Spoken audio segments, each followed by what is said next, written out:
Share जरूर से कर दीजिएगा। निम्नलिखित में से कौन सी एक ग्रंथि नहीं है? चलिए अब मजा आएगा।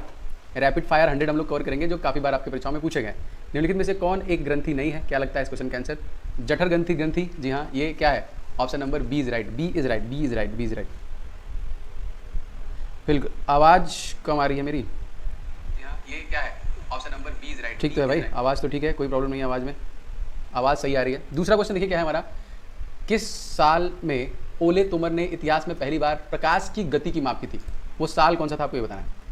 1765। टाइमर चल रहा है ऊपर यहाँ पे 5 सेकंड का, ठीक है, उतने में ही आपको आंसर करना पड़ेगा। वो कौन सा साल था जब पहली बार प्रकाश की माप की गई थी? वो साल इंपॉर्टेंट है, याद रखिएगा। सन 1676 में माप की गई थी सबसे पहली बार। किसके द्वारा किया गया था? तो ओले तोमर के द्वारा सबसे पहले मापा गया था, ठीक है। अगला क्वेश्चन देखिए। कौन सा यंत्र समुद्र के स्तर से ऊपर की वस्तुओं को देखने के लिए पनडुब्बी में उपयोग किया जाता है? मतलब आप सबमरीन के अंदर हैं लेकिन आप ऊपर देख सकते हैं। ऐसे को हम लोग क्या कहते हैं? ऐसे यंत्र को दोस्तों हम लोग क्या कहते हैं? ऐसे यंत्र को हम लोग बोलते हैं पेरिस्कोप बोलते हैं। क्या बोलते हैं? बी इज राइट, पेरिस्कोप बोलते हैं, बिल्कुल सही। अगला देखिए क्वेश्चन हमारा क्या है। मानव शरीर की किस ग्रंथि को हम लोग मास्टर ग्रंथि कहते हैं? ठीक है तो बताइए। विकास, आवाज़ आ रही है भाई, मैंने चेक कर लिया, आवाज़ ठीक है। अंबिका, जी हाँ दोस्तों, इस क्वेश्चन में सही आंसर क्या होगा? अग्नाशय, और 2 पीयूष या फिर प्लीहा। बिल्कुल सही हो जाएगा। इस क्वेश्चन का राइट आंसर आपका ये है, आपका पीयूष ग्रंथि is the right answer. Option number C याद रखेंगे। कौन सी ग्रंथि है ये? तो ये पीयूष ग्रंथि है, ठीक है। पिट्यूटरी ग्लैंड जिसको हम लोग बोलते हैं, पिट्यूटरी ग्लैंड। क्लियर। नेक्स्ट देखिए क्वेश्चन। क्वेश्चन दोस्तों, 1 लीटर कितने गैलन के बराबर होता है? 1 लीटर जो होता है ये कितने गैलन के बराबर होता है? ये भी प्रश्न आ चुका है। अनुज, प्रीति, वृंदा, सागर, सभी के आंसर आ रहे हैं। तो 1 लीटर दोस्तों कितने गैलन के बराबर होता है? ये होता है 0.2642 के बराबर होता है। 0.2642 के बराबर होता है 1 लीटर। तारे टिमटिमाते हैं, रीजन क्या है? तारों का टिमटिमाना रीजन क्या है? अपवर्तन, परावर्तन, ध्रुवण या फिर प्रकीर्णन। क्यों तारे टिमटिमाते हैं? जी हाँ दोस्तों, तारे जो टिमटिमाते हैं वो अपवर्तन, रिफ्रैक्शन की वजह से टिमटिमाते हैं। ए इज राइट। एंड तारों का जो प्रकाश होता है वो स्वयं का होता है, ठीक है। अगला देखिए क्वेश्चन। 1 फर्मी में कितने मीटर होते हैं? 1 फर्मी में कितने मीटर होते हैं? और ये प्रश्न भी आपके परीक्षा में पूछा जा चुका है। अक्सर ऐसे ऐसे प्रश्न पूछते हैं मापन से संबंधित। तो ये होता था 10⁻⁻15 मीटर होता है 1 फर्मी में। क्लियर। नेक्स्ट देखिए क्वेश्चन। तो ऑप्टिकल फाइबर में संकेतक के रूप में प्रभावित होता है क्या? ऑप्टिकल फाइबर में संकेतक के रूप में, आप सभी लोग वीडियो को सभी लोग लाइक मार दीजिए तेजी के साथ एंड शेयर कीजिए। कहीं पे भी एक ग्रुप में आप लोग शेयर कीजिए, लेकिन शेयर कीजिए सभी लोग। जी हाँ दोस्तों, इस क्वेश्चन में सही हो जाएगा आपका प्रकाश तरंगे, light waves is the right answer. Option number 1। सबसे ज़्यादा जो तरंग दैर्घ्य होता है वो किसका होता है? आप लोग कमेंट करके बताइए। सबसे ज़्यादा तरंग दैर्घ्य जो होता है वो किस कलर का होता है? बहुत सबसे हाई जो वेवलेंथ होता है, ठीक है। अगला देखिए क्वेश्चन। लॉगरिथम के आविष्कारक कौन है? लॉगरिथम के आविष्कारक का नाम बताना है आपको। पवन, विकास, शोना, सबके आंसर आ रहे हैं। इस क्वेश्चन में सही आंसर दोस्तों आएगा जॉन नेपियर के द्वारा इसका आविष्कार किया गया था, खोज किया गया था यहाँ पे, ठीक है। नेक्स्ट क्वेश्चन आपका 10वां। नेचुरल सिलेक्शन द्वारा ओरिजिन ऑफ लाइफ बुक के लेखक का नाम बताना है। Origin of life, Charles Darwin, Charles Dickens, Hugo Bridge या फिर Lamarck. Yes you are right. Option number A, Charles Darwin is the right answer. A is right, ठीक है। हाँ बिल्कुल सही, याद रखिएगा, मोस्ट इंपॉर्टेंट। अगला, और रेड का तरंग दैर्घ्य सबसे ज़्यादा होता है, बिल्कुल सही हो जाएगा। क्वांटम सिद्धांत के प्रतिपादक कौन है? क्वांटम सिद्धांत का जो प्रतिपादन किया किसने किया? एडिसन, न्यूटन, मैक्स प्लैंक या फिर कुलाम, किसके द्वारा किया गया? क्वांटम सिद्धांत के प्रतिपादक, बिल्कुल सही। क्वांटम सिद्धांत के जो प्रतिपादक हैं वो है मैक्स प्लैंक। अच्छा बताइए कि अगर आपसे पूछा जाएगा कि जीनोम एडिटिंग के लिए किसको भारत रत्न नोबेल पुरस्कार दिया गया था, वो कौन भारतीय साइंटिस्ट थे जिनको नोबेल पुरस्कार दिया गया था 1968 में, ठीक है। कमेंट करके बताइएगा, ईजी है वैसे तो, ठीक है। नेक्स्ट क्वेश्चन देखिए। क्वेश्चन देखिए, तो होम्योपैथिक के जनक कौन है? होम्योपैथिक के जनक कौन माने जाते हैं? लैनिक, सैमुअल हैनीमैन, डामेक या फिर वॉक्समैन। इस क्वेश्चन में भी सही आंसर आप लोग का हो जाएगा सैमुअल हैनीमैन को हम लोग मानते हैं दोस्तों होम्योपैथिक के जनक। एंड डॉक्टर हरगोविंद खुराना को 1968 में जीनोम एडिटिंग के लिए नोबेल पुरस्कार दिया गया था, ठीक है, याद रखिएगा। अगला है आपका, वायुमंडल की आर्द्रता को मापने वाला यंत्र कौन सा है? जो यंत्र, ऐसा यंत्र जो वायुमंडल की आर्द्रता को मापता है। अजीम, चौरसिया जी, पवन, ब्रजेश, विकास, निखिल, रोहित, बहुत सारे लोग आंसर कर रहे हैं। सोना, जी हाँ दोस्तों, इसको हम लोग बोलते हैं हाइग्रोमीटर। देखिए ग्रो अगर लगा हुआ है तो वो क्या करेगा? वो जो कि ह्यूमिडिटी को मेजर करेगा, ठीक है। एंड ड्रो लगा है तो क्या करेगा? हाइड्रोमीटर, ठीक है, तो घनत्व, डेंसिटी को मेजर करेगा, ठीक है। दोनों याद रखिएगा, हाइग्रोमीटर इज राइट। अगला क्वेश्चन आपका क्या है? रेड डाटा बुक में किसका विवरण दिया जाता है? ये भी प्रश्न पूछा जा चुका है आपकी परीक्षा में। रेड डाटा बुक में किसका विवरण दिया जाता है? केवल विलुप्त जीव जंतुओं का, केवल विलुप्त पेड़ पौधों का, जीवाश्म का, या फिर संकटापत्र पादप जीव जंतुओं का? रेड डाटा बुक में दोस्तों तो लगभग खत्म होने के कगार पे ऐसे जीव जंतु जो होते हैं उनके बारे में। अब ये क्लास लाइव चलेगी 8:30 बजे। देखिए मैं एकदम कंफर्म नहीं बताऊंगा कि मेरी टाइमिंग 8:30 बजे चलेगी, लेकिन 8 से 9 में लाइव चलेगी, ठीक है, क्योंकि कभी कभी लाइव का नोटिफिकेशन जाने में आपको देर होती है। 8 से 9 के बीच में डेली लाइव क्लास चलेगी, ये तो फिक्स है। आगे, 1 एंगस्ट्रॉम मात्रक बराबर है, मैंने कहा था कि मैं जल्दी ही बैकअप करूंगा और फिर से आ जाऊंगा एकदम नियम से। एक एंगस्ट्रॉम मात्रक बराबर कुछ किसके होता है दोस्तों? तो ये होता है एक एंगस्ट्रॉम जो होता है ये होता है 10⁻⁻10 मीटर के बराबर होता है, ठीक है। अगला देखिए क्वेश्चन दोस्तों, राष्ट्रीय वनस्पति उद्यान कहाँ पे है? Most important question. डेली आने वाले समय में मैं चेंज भी करूंगा इसको। राष्ट्रीय वनस्पति विज्ञान जो उद्यान वनस्पति उद्यान है कहाँ पे स्थित है? ये दोस्तों आपका लखनऊ में स्थित है। और लखनऊ कैपिटल किसकी है? उत्तर प्रदेश की। उत्तर प्रदेश के सीएम कौन है? योगी आदित्यनाथ। यहाँ पे गवर्नर कौन है? आनंदीबेन पटेल। यहाँ के चीफ जस्टिस का नाम पूछेगा तो ये कौन है? तो ये है संजय यादव। सबसे ज़्यादा लोकसभा सीट 80, सबसे ज़्यादा राज्यसभा सीट 31, सबसे ज़्यादा विधानसभा सीट 403, सबसे ज़्यादा विधान परिषद 100, ठीक है। याद रखिएगा, वैसे तो बहुत कुछ बता सकता हूँ लेकिन धीरे धीरे बताऊंगा आपको। आगे बढ़ते हैं क्वेश्चन में। पृथ्वी के उपग्रह का कक्षीय वेग निर्भर करता है किस पे? पृथ्वी के उपग्रह का कक्षीय वेग निर्भर करता है किस पे? 100 क्वेश्चन मैक्सिमम, अभी तो फिलहाल 100 क्वेश्चन चलाएंगे, बाद में देखा जाएगा। अगर आप लोग बोलेंगे तो मैराथन भी दौड़ा दिया जाएगा। सही आंसर दोस्तों हो जाएगा कक्षा की त्रिज्या पर निर्भर करता है। ए इज राइट, कक्षा की त्रिज्या पे। अगला देखिए क्वेश्चन देखिए, तो थर्मस फ्लास्क के आविष्कारक किसके द्वारा? थर्मस जो फ्लास्क है डेवर के द्वारा, स्टीफन द्वारा, किरचॉफ के द्वारा, फिर न्यूटन के द्वारा। जी हाँ, option number A is right, Dewar के द्वारा खोजा गया था, ठीक है। आप लोग कमेंट करके बताना दोस्तों कि इलेक्ट्रॉन की खोज किसने की थी? बहुत बार क्वेश्चन आया हुआ है। इलेक्ट्रॉन, वैसे तो इलेक्ट्रॉन, प्रोटॉन, न्यूट्रॉन आपको पता ही होगा। एक इसका ट्रिक होता है ना, क्या ईटा पर नाच, ईटा पर नाचो, ऐसा कुछ करके होता है ना। इलेक्ट्रॉन, थॉमसन, पर प्रोटॉन, रदरफोर्ड, नाचो, चैडविक, न्यूट्रॉन। तो इससे आप लोग बहुत तेजी से पता कर लेते हैं जहाँ तक मुझे पता है, ठीक है। आगे क्वेश्चन में, घड़ी की चाबी में संचित ऊर्जा कौन सी होती है? पहले वाला अब तो डिजिटल आ गया, अभी सब घड़ी में कहाँ कोई ऊर्जा रहेगी, सब बैटरी लगाओ, लिथियम संयंत्र वाली। सही आंसर दोस्तों हो जाएगा, जो पहले आती थी वो पोटेंशियल एनर्जी होती थी। लेकिन जो हवाई जहाज उड़ते हैं उसमें कौन कौन सी ऊर्जा विद्यमान होती है आपसे पूछा जा सकता है। बड़ा बढ़िया बना दिया मैंने मजाक में। इसमें देखिए काइनेटिक एंड पोटेंशियल दोनों होती है, ठीक है। क्वेश्चन आएगा तो याद रखिएगा। और क्वेश्चन भी आता है दोस्तों कि हवाई जहाज के टायरों में कौन सी गैस भरी जाती है? तो इसमें नाइट्रोजन गैस भरी जाती है, ये भी याद होना चाहिए, बहुत इंपॉर्टेंट है आपके लिए, ठीक है। अगला है क्वेश्चन आपका कि रासायनिक ऊर्जा को विद्युत ऊर्जा में परिवर्तन कौन करता है? रासायनिक ऊर्जा को विद्युत ऊर्जा में परिवर्तन। जी राजीव जी स्वागत है आपका, नमस्ते। महेंद्र सिंह जी, सभी लोग एकदम सीरियसली पढ़िए, अब एग्जामिनेशन 101% होने वाला है। एग्जामिनेशन के एकदम कमर कस लीजिए, पैंडेमिक डाउन हो रहा है, नोटिफिकेशन लपाक से आएगा, एकदम तैयार रहेंगे तभी मजा आएगा, नहीं तो फिर सब गड़बड़ा जाएगा। तो एकदम कमर कस लीजिए। सही आंसर क्या होगा? रासायनिक ऊर्जा को विद्युत ऊर्जा में परिवर्तन करने वाला दोस्तों है batteries, right. Option number B से जाएगा। 21वां क्वेश्चन देखिए, यदि किसी पिंड के संवेग 50% को बढ़ा दिया जाए तो गतिज ऊर्जा पे क्या प्रभाव पड़ेगा? Momentum of body increase by 50%, 50% से बढ़ा दिया जाए तो गतिज ऊर्जा पूछ रहा है। जी हाँ दोस्तों, गतिज ऊर्जा 125% इंक्रीज कर जाएगी। फॉर्मूला पता है तो याद कीजिए, नहीं तो मैं कुछ दिन में आपको न्यूमेरिक वाले क्वेश्चन भी लेके आऊंगा जो 2018 में पूछे गए स्पेशली। विद्युत मरकरी लैंप में रहता है क्या? कम दाब पर पारा, अधिक दाब पर पारा, नियॉन पर पारा, या फिर इनमें से कोई नहीं। पारे की वजह से होने वाला एक रोग का नाम भी आप लोग कमेंट बॉक्स में बता दीजिए मुझे, जो कि HG पारे से होता है।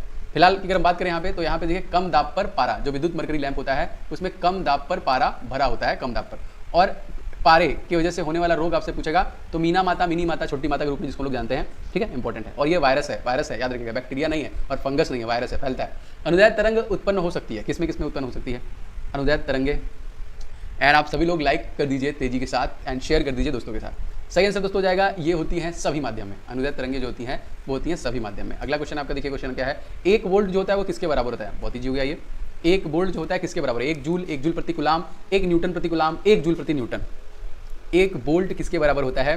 जी हाँ दोस्तों, 1 वोल्ट जो होता है वो 1 जूल प्रति कूलाम के बराबर होता है। बी इज राइट, बिल्कुल सही। नेक्स्ट क्वेश्चन देखिए, किस माध्यम में अनुप्रस्थ तरंग उत्पन्न नहीं हो सकती? अभी हमने बोला सभी में हो सकती है, जो ऑप्शन में मौजूद थे, लेकिन ऐसा कौन सा माध्यम है जिसमें ये उत्पन्न नहीं हो सकती? पानी, लोहा, हवा या फिर पारा? इस क्वेश्चन का सही आंसर दोस्तों आएगा हवा में इसको उत्पन्न नहीं किया सकता है। Option number C is right. बाकी सब में किया सकता है। ऑप्शन नंबर सी देखिए, हवा is right, air is right. अगला क्वेश्चन देखिए, एक मिनट लास्ट क्वेश्चन में चलते हैं। हाँ, एयर ही होगा, सही होगा, एयर ही होगा इस क्वेश्चन में। हाँ सही है। निम्नलिखित में से कौन सा उपकरण विद्युत प्रतिरोध को मापता है? अक्सर हमारे घरों में भी इसका इस्तेमाल किया जाता है, यूज भी होता है। तो कौन सा है जो विद्युत प्रतिरोध की मापक? एमीटर, पोटेशियम ऑप्शन में आ गया है, कोई मतलब ही नहीं इस ऑप्शन का। सही आंसर दोस्तों हो जाएगा यहाँ पे ओम मीटर का इस्तेमाल करते हैं कि वोल्ट मीटर का इस्तेमाल करते हैं? एक्चुअली ये गलत लिखा हुआ है, लिखा गलत हुआ है। ऑप्शन जो होगा वो सी होगा इस क्वेश्चन में, ठीक है। वोल्ट मीटर का प्रयोग करते हैं विद्युत प्रतिरोध को मापने के लिए, ठीक है। एक्चुअली ओम लग रहा है मैंने अपना नाम सेट कर दिया इसमें, इसी वजह से गड़बड़ हो गया थोड़ा सा। अगला देखिए, प्रतिबल और विकृति का अनुपात क्या कहलाता है? रेशियो ऑफ प्रतिबल और प्रत्यास्थता गुणांक बोलते हैं हम लोग इसको। ओके, गुरुत्वाकर्षण नियतांक बोलते हैं, जड़त्व घनत्व बोलते हैं, फिर प्लांक का नियम बोलते हैं। 25 नंबर है और इंपॉर्टेंट है, याद रखिएगा। इसको देखिए बोलते हैं प्रत्यास्थता गुणांक। एम्पियर किसका मात्रक है? प्रतिरोध का, विद्युत धारा का, विद्युत शक्ति का, या फिर इनमें से कोई नहीं? किसका मात्रक है प्रतिरोध? और फटाफट तेजी से बताइए। जी हाँ दोस्तों, विद्युत धारा का मात्रक है, ऑप्शन नंबर बी। एक क्वेश्चन है आप लोगों से, फटाफट बताइएगा। क्वेश्चन दोस्तों ये है कि जो डायनमो है इसका खोज किसने किया था? बहुत ईजी है। डायनमो जो है इसका खोज किसने किया था, आपको कमेंट करके बताना है। इसका काम तो आपको पता ही है ये करता क्या है। अब बताइए कि किसने खोजा था। पनडुब्बी आधारित है, किसके नियम पे आधारित है? पनडुब्बी जो है किसके नियम पे आधारित है? न्यूटन के प्रथम गति नियम पे, आर्किमिडीज के सिद्धांत पे, पास्कल के नियम पे, ऊर्जा संरक्षण के यहाँ पे। अलेक्जेंडर फ्लेमिंग कौन बता रहा है यार? अल्फ्रेड नोबेल के द्वारा खोजा गया था। अलेक्जेंडर फ्लेमिंग ने एंटीबायोटिक खोज की थी 1929 में, सन 1929 में। पेनिसिलिन नोटम, पेनिसिलिन खोज की थी। आर्किमिडीज के सिद्धांत दोस्तों पनडुब्बी काम करता है। Option number B is right. Next question देखिए। क्वेश्चन दोस्तों है आपका 1 डेकालीटर होता है। 1 डेकालीटर, मापन से क्वेश्चन जरूर आता है, मापन से। तो डेकालीटर किसके बराबर होता है? 10 किलोमीटर के, 10 मीटर के, 10 लीटर्स के या फिर 100 लीटर्स के। 1 डेकालीटर, डेकालीटर दोस्तों होता है आपका 10 लीटर के बराबर। Option number C is right. कितने के बराबर होता है? 10 लीटर के बराबर। अगला क्वेश्चन देखिए। समुद्र में तैरना नदी की अपेक्षा आसान होता है, इसका रीजन क्या होता है? आप समुद्र में जब तैरेंगे तो आपको नदी से आसान लगेगा, क्योंकि समुद्र गहरा होता है? नो। समुद्र काफी दूर तक फैला होता है? नो। समुद्र में ज्वार भाटा आता है? नो। समुद्र में पानी घनत्व नदी के पानी से अधिक होता है। इस क्वेश्चन का सही आंसर ऑप्शन नंबर डी हो जाएगा। ठीक है। समुद्र के पानी का पोटेंशियल ऑफ हाइड्रोजन काफी बार पूछा है। पीएच जो होता है ये होता है आपका 8.4, और नेचुरल वाटर जो वर्षा वाला होता है वो आपका होता है 7। अगर ये एसिडिक रेन में चेंज होता है, अगर इसका पीएच मान घट के हो जाता है 5.6, तब ये एसिड रेन में कन्वर्ट हो जाता है। ठीक है, आगे बढ़ते हैं क्वेश्चन में। क्वेश्चन विद्युत धारा को चुंबकीय प्रभाव सर्वप्रथम किसने ब्लॉक किया? विद्युत धारा का चुंबकीय प्रभाव, magnetic effect of electric current. सही आंसर इस क्वेश्चन में हो जाएगा आपका ऑस्टेज is right. Option number B is right, ऑस्टेज। Next question. क्वेश्चन देखिए, तरंग अपश्रव्य कही जाती है जब वह उसकी आवृत्ति हो। अपश्रव्य कब से, किसके ज्यादा या फिर किससे कम हो, जब उसे हम लोग अपश्रव्य कहेंगे। 20 हर्ट्ज से 20,000, बिल्कुल बिल्कुल सही आंसर की बात करेंगे। सही आंसर हो जाएगा इसमें 20 हर्ट्ज से अगर कम है तो अपश्रव्य। 20 से 20,000 हर्ट्ज मानव के लिए है, उसके ऊपर ना हम उत्पन्न कर सकते हैं ना सुन सकते हैं। 20,000 हर्ट्ज के ऊपर, जिसको हम लोग बोलते हैं अल्ट्रासोनिक वेव्स, जो चमगादड़ अपने खाने के लिए और अपने से बचाव के लिए, इवन कुत्ते भी सुन सकते हैं उसको। ठीक है, अगला क्वेश्चन है आपका, रेडियो धर्मिता की इकाई क्या है? रेडियो धर्मिता की इकाई क्या है? एंगस्ट्रॉम, कैंडेला, फर्मी या फिर क्यूरी? जी हाँ दोस्तों, यह है आपका क्यूरी, जिनको नोबेल पुरस्कार 2 फील्डों में दिया गया। कौन कौन से? एक फिजिक्स में दिया गया और एक दिया गया इनको केमिस्ट्री में। ठीक है, फिजिक्स केमिस्ट्री दोनों में पाने वाली महानतम, रेडियम की खोज करता, याद रखिएगा इसको। अगला क्वेश्चन है आपका क्या, यदि तरंग की लंबाई का मान आधा कर दिया जाए, तरंग की लंबाई का मान आधा कर दिया जाए तो ध्वनि के वेग पे इसका क्या प्रभाव पड़ेगा? अगर तरंग की लंबाई का मान आधा कर दिया जाए तो तरंग के वेग पे इसका क्या प्रभाव पड़ेगा? जी हाँ दोस्तों, याद रखेंगे, वो भी आधा हो जाएगा। ऑप्शन नंबर ए। एक प्रकाश वर्ष किसके बराबर है? दूरी का मापन होता है प्रकाश वर्ष। जो बहुत ज़्यादा डिस्टेंस होते हैं, जैसे सूर्य से दूरी, हमारी पृथ्वी से किसी मंगल की दूरी, उसको हम प्रकाश वर्ष में भी मापते हैं। तो इस क्वेश्चन में सही आंसर हो जाएगा, ये होता है 9.46 × 10⁻15 मीटर होता है। ठीक है, याद रखेंगे, ये भी क्वेश्चन पूछा जा चुका है। अगला देखिए क्वेश्चन, ध्वनि तरंगे किस प्रकार की होती है? अनुदैर्ध्य होती है, अनुप्रस्थ होती है, विद्युत चुंबकीय होती है, फिर इनमें से कोई नहीं होती? किस प्रकार की होती है ये ध्वनि तरंगे? और आप सभी लोग दोस्तों इस वीडियो को जरूर से लाइक कीजिएगा, क्योंकि मुझे प्रतिक्रिया चाहिए सबकी। मुझे पता होना चाहिए ऐसे कितने लोग हैं जिनको क्लासेस पसंद आ रही हैं, वो रेगुलर चाहते हैं। और मैं लाइव रेगुलर आऊँगा, भले मैं 10 क्वेश्चन लेके आऊँगा, लेकिन मैं रेगुलर लाइव आऊँगा, क्योंकि एक बार मुझे इसको इस पर कमांड करना है लाइव वाले पे। इस क्वेश्चन में सही आंसर दोस्तों हो जाएगा आपका अनुदैर्ध्य इज द राइट आंसर। मैंने ऐसा फील किया कि आप लोगों को लाइव में ज़्यादा मजा आता है ना, तो इसी वजह से। आगे बढ़ते हैं क्वेश्चन में। क्वेश्चन देखिए, रेडियोधर्मी तत्व किसका उत्सर्जन करते हैं? बताइए। रवि राठौर, पवन जी, रजनीत, अंबिका, विकास, मनीष, KM कविता, आशा राजपूत, रवि चौरसिया, प्रीति सिंह, पिंकी सिंह, राजा बाबू यादव, दुर्गे, राजा निरंजन, निखिल। बहुत सारे लोग हैं जो लगातार लाइक शेयर कर चुके हैं, बिल्कुल कर दिया, थैंक यू सो मच। इस क्वेश्चन का आंसर हो जाएगा आपका अल्फा बीटा गामा विकिरण इज द राइट आंसर। अगर मैं लाइव के फ्लो में आ गया तो मैं एक चीज़ की गारंटी देता हूँ आप लोग को, मैं GA, CA एंड GK, इस करंट अफेयर्स और GK के कहानी खत्म कर दूंगा, इसका भूत भगा दूंगा आपको। साइंस तो मैं आपको बस रिवीजन के लिए दे रहा हूँ, क्योंकि साइंस को मैं आपको बताऊंगा कैसे इसको पढ़ना चाहिए। एक्चुअली में थोड़ा बहुत थियरी भी आपको पढ़ना पड़ेगा, तभी मजा आएगा। लेकिन करंट अफेयर्स एंड GK तो मैं आपको सब खत्म कर दूंगा, टेंशन मत लीजिएगा इसका। अगला क्वेश्चन देखिए। क्वेश्चन देखिए, गोलीय दर्पण की फोकस दूरी किसकी वक्रता त्रिज्या कितना होती है? एक्चुअली रीजन बिहाइंड दिस, बहुत सारा क्लासेस लेना पड़ता है, लेकिन मैं यही ये दिक्कत है कि मैंने अपने चैनल को थोड़ा ध्यान देना पड़ेगा ना, दूसरों के लिए थोड़ा मैनेज करना पड़ेगा। जल्दी आता हूँ मैं, बैक टू वर्क। आंधी is the right answer, option number ए। आप लोग सोच रहे हैं सर बहुत ज़्यादा क्लास तो आप तो चैनल पे लेते ही नहीं है, बहुत ज़्यादा क्लास कहाँ लेते हैं? तो एक्चुअली अकेडमी पे भी क्लास बहुत ज़्यादा लेना पड़ता है, तो अब मैं धीरे धीरे इसको मैनेज कर लूँगा। जरूरी है, आप लोग को एकदम छोड़ना नहीं है, हर जगह से स्ट्रॉन्ग बनाना है, क्योंकि एग्जामिनेशन बहुत करीब में है। 20 मझदार में नहीं छोड़ना है। न्यूनतम पारगम्य शक्ति किरण कौन सी है? न्यूनतम पारगम, अल्फा, बीटा, गामा या फिर इनमें से कोई नहीं? कौन सी है? अल्फा है, बीटा है, गामा या फिर कौन सी है? जी बिल्कुल बिल्कुल।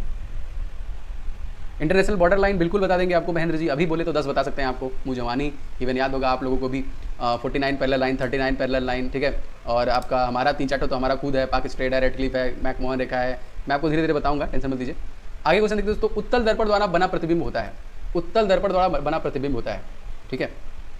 हाँ, मैं कुछ फ्री क्लासेस अकेडमी पे ला रहा हूँ, आप लोग जो बोलेंगे, जो टॉपिक बोलेंगे मैं वहाँ ला दूंगा।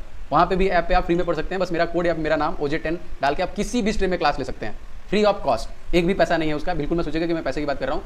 ओम जायसवाल OJ10 कोड लगाएंगे। आप UPSC का सेशन देखना चाहते हैं, जाके देख सकते हैं कोड लगा के। इस क्वेश्चन देखिए सही आंसर हो जाएगा आपका काल्पनिक सीधा, इमेजिनरी स्ट्रेट होता है, उत्तल दर्पण द्वारा जब बना प्रतिबिंब होता है। गामा किरण किससे बनती है? गामा किरण जो होती है किससे बनती है? मेसान कण से, हिग्स बोसान से, न्यूट्रिनो कण से, विद्युत चुंबकीय कण से, विद्युत चुंबकीय तरंग से। तो क्या लगता है भाई गामा किरण किससे बनती है? तो गामा किरण दोस्तों बनती है किससे बनती है? सभी के आंसर आने चाहिए यहाँ पे, बिल्कुल बिल्कुल बिल्कुल करेक्ट आंसर दोस्तों हो जाएगा, ये बनती है विद्युत चुंबकीय तरंगों से। अगला क्वेश्चन है आपका, क्वेश्चन देखिए दोस्तों, प्रकाश तरंग उदाहरण होता है किसका? Light waves. एग्जाम्पल किसका? ध्वनि तरंग का, विद्युत चुंबकीय अनुप्रस्थ तरंग का, परावैगनी तरंग का, फिर इनमें से कोई नहीं। जो प्रकाश तरंग है दोस्तों, मोस्ट इंपॉर्टेंट याद रखेंगे, विद्युत चुंबकीय अनुप्रस्थ तरंग का एग्जाम्पल होती है। जो उदाहरण होता है यहाँ पे ये याद रखेंगे, टोटल इलेक्ट्रोमैग्नेटिक, ठीक है, याद रखेंगे जो मैं आपका। अगला दोस्तों, कैक्टस में सूल किसका रूपांतरण होता है? त्रिशूल जो निकलता है ना, धस जाता है, तो वो किसका होता है? कैक्टस आपको पता है कि मैक्सिमम टाइम डिजर्ट वगैरह जगह पे फैलते हैं, जहाँ पे उगते हैं, इनका काम ही वही है, पानी कम है वहीं पीना है इनको। एक्चुअली ये जो रूपांतरण होता है वो पत्ते का ही रूपांतरण होता है ना, आपको देखेंगे कि पत्ते से ही वो निकलता है, तो पत्ते का ही रूपांतरण होता है जिसमें सूल का रूपांतरण होता है। अगला देखिए, फोटोग्राफिक कैमरे का अभिदृश्यक लेंस होता है। फोटोग्राफिक कैमरे का अभिदृश्यक लेंस होता है, बताइए, अवतल होता है, उत्तल होता है, उभयोत्तल होता है, फिर कार्य नहीं, या फिर कोई वर्क नहीं करता है यहाँ पे, ऐसा हो नहीं सकता। करता है इस क्वेश्चन में सही आंसर की बात करेंगे तो वो उत्तल होता है। क्या होता है? उत्तल। ठीक है, अगला क्वेश्चन है आपका, करनाल बंट एक बीमारी है किसकी? धान की है, मटर की है, राई की है, फिर गेहूं की है? करनाल बंट एक बीमारी है, क्योंकि अक्सर पेड़ों में लगने वाली बीमारियों संबंधित क्वेश्चन भी आपसे पूछे जाते हैं। जी हाँ दोस्तों, इस क्वेश्चन का सही आंसर जाएगा ये गेहूं की बीमारी है। गेहूं का उत्पादन करने वाला सबसे बड़ा राज्य आपको बताना है कौन सा है? गेहूं का उत्पादन करने वाला सबसे बड़ा राज्य कौन सा है? बताइए कमेंट करके, बहुत ईजी है, सबसे बड़ा राज्य भी एक्चुअली वो। E बराबर MC स्क्वायर का प्रतिपादन किसने किया था भाई साहब, बताइए? E बराबर MC स्क्वायर का प्रतिपादन किसने किया था? रदरफोर्ड ने, आइंस्टीन ने, नील्स बोर ने, या फिर एनरिको फर्मी के द्वारा किया गया था? फर्मी खोजा था इन्होंने। जी हाँ, इस क्वेश्चन में सही आंसर की बात करेंगे तो ये हो जाएगा दोस्तों आइंस्टीन ने, option number B is right. 48 question को देखते हैं दोस्तों, मानव मस्तिष्क का सबसे बड़ा भाग कौन सा है? हमारी जो खोपड़िया है इसका सबसे बड़ा भाग कौन सा है? मस्तिष्कांग, अनुमस्तिष्क, प्रमस्तिष्क, या फिर मध्य मस्तिष्क? इस क्वेश्चन में सही आंसर दोस्तों हो जाएगा आपका, ये है प्रमस्तिष्क बोलते हैं इसको, जो सबसे बड़ा भाग है। एंड हमारे मस्तिष्क में एक ऐसा कह लीजिए मास्टर होता है, मास्टर के मास्टर काम करता है, जो हमारे ऐच्छिक और अनैच्छिक क्रियाओं को कंट्रोल करता है। सबसे छोटा पिट्यूटरी ग्लैंड होता है, लेकिन पिट्यूटरी ग्लैंड का भी मास्टर काम करता है, वो कौन सा होता है? हाइपोथैलेमस ग्रंथि होती है, याद रखिएगा। अगला क्वेश्चन देखिए, हाँ, थोरियम का नाभिक को बदला जा सकता है। थोरियम के नाभिक को बदला सकता है किसमें? यूरेनियम में, प्लूटोनियम में, पोलोनियम में, या फिर रेडियम में? किसमें बदल सकते हैं हम लोग? थोरियम के नाभिक को हम लोग किसमें चेंज कर सकते हैं? बिल्कुल से थोरियम के नाभिक को हम लोग प्लूटोनियम में बदल सकते हैं, उसके नाभिक को चेंज करके प्लूटोनियम में हम लोग बदल सकते हैं, याद रखिएगा। एंड हम लोग अर्धशतक लगा चुके हैं। वह अंग जो मानव शरीर में पित्त का उत्पन्न करता है, बाइल का सेक्रेशन। मानव शरीर की सबसे बड़ी ग्रंथि कौन सी है? पता होना चाहिए, बस वही आंसर कर देना, आपको ज़्यादा सोचना ही नहीं है इसमें, दबा दीजिए आंसर। पित्ताशय, यकृत, किडनी, या फिर ग्रास नली? मानव, वह अंग जो मानव शरीर में पित्त उत्पन्न करता है, क्या दोस्तों इस क्वेश्चन का आंसर हो जाएगा आपका यकृत is the right answer, liver is the right answer. ठीक है, ओके। किडनी का वेट कितना होता है? मात्र 150 ग्राम का आपका किडनी होता है यहाँ पे। ठीक है दोस्तों,